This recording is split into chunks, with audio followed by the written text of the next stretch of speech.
Good afternoon guys! Ngayong hapon ay pupunta ako sa Aurora or Aurora. Super hatid ang aking nanay at ang aking kuya driver at si ate.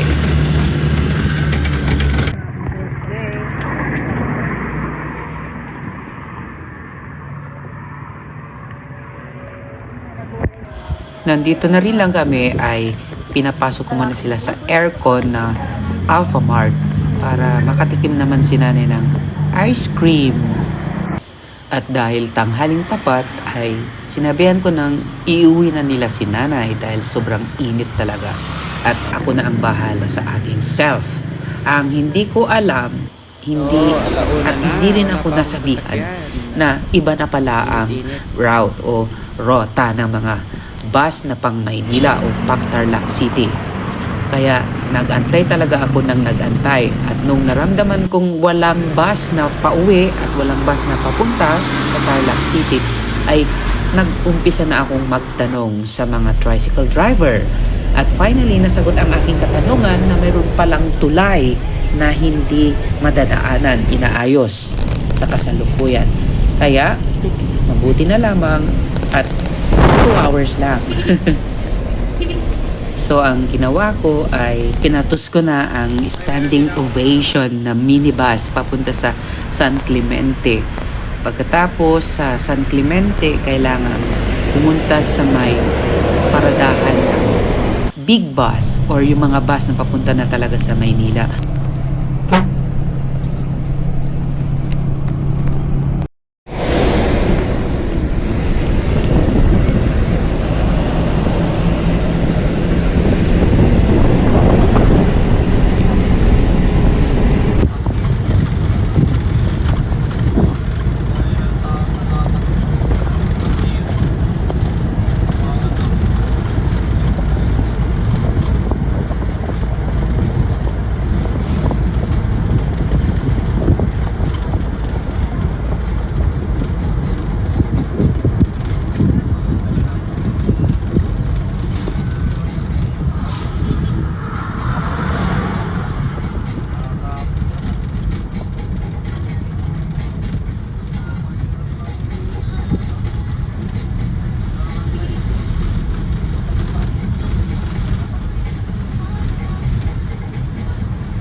Ito nga, nalagpasan ko na yung nasirang tulay at sumakay na ulit ako sa panibagong bus. Ito na yung big bus papunta sa Tarlac City. At take note mga best, standing ovation ulit ako dito sa bus na to dahil lahat ay naupuan na.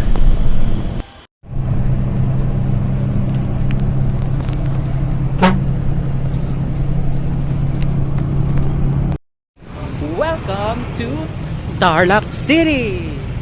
Mula dito sa Solid North Bus Terminal ay aantay naman natin ang bus nila papunta naman sa Cabanatuan City. At dahil tayo ay Tom Jones, kailangan natin kumain muna dito sa kanilang stopover or terminal. At ang aking in-order ay itong pork pata with free drinks. Charis. Masarap na din ang 99 pesos na lunch ko. At ito nga, dumating na ang bus para sa Cabanatuan City. At dito, napagtanto ko na kailangan na namang more than 1.5 hours ang ating itatagal sa biyaheng ito. Makapunta lamang sa Cabanatuan City. Depende pa ito kung super traffic. This time, nakaupo na rin tayo sa ikatlong pagkakataong pagsakay natin sa bus.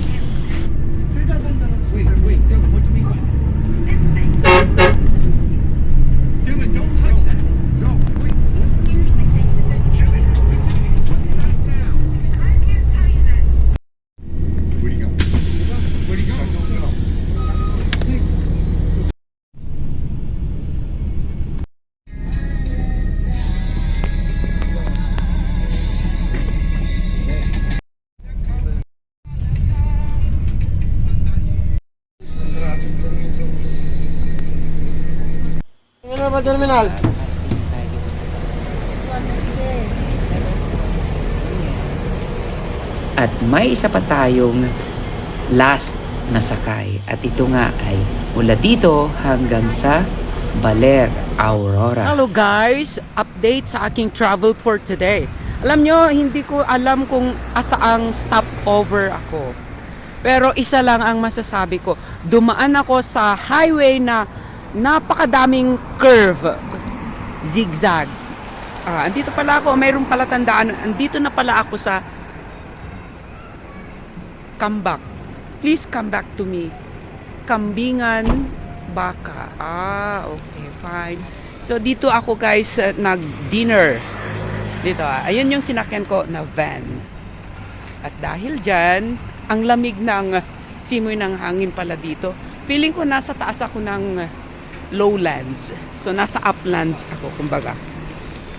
Parang ang weather ay parang Baguio City, parang ganun.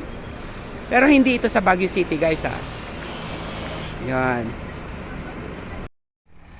Ayan, andito na yung iglesia ni Cristo. At dito ko daw siya aantayin sa waiting shed.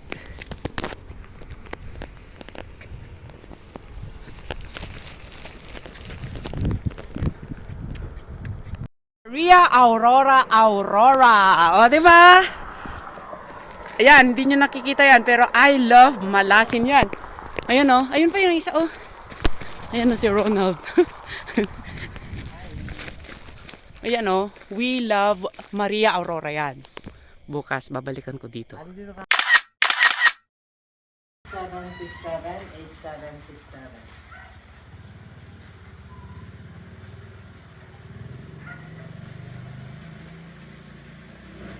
Yay! I'm home! Aurora! Man kami pay!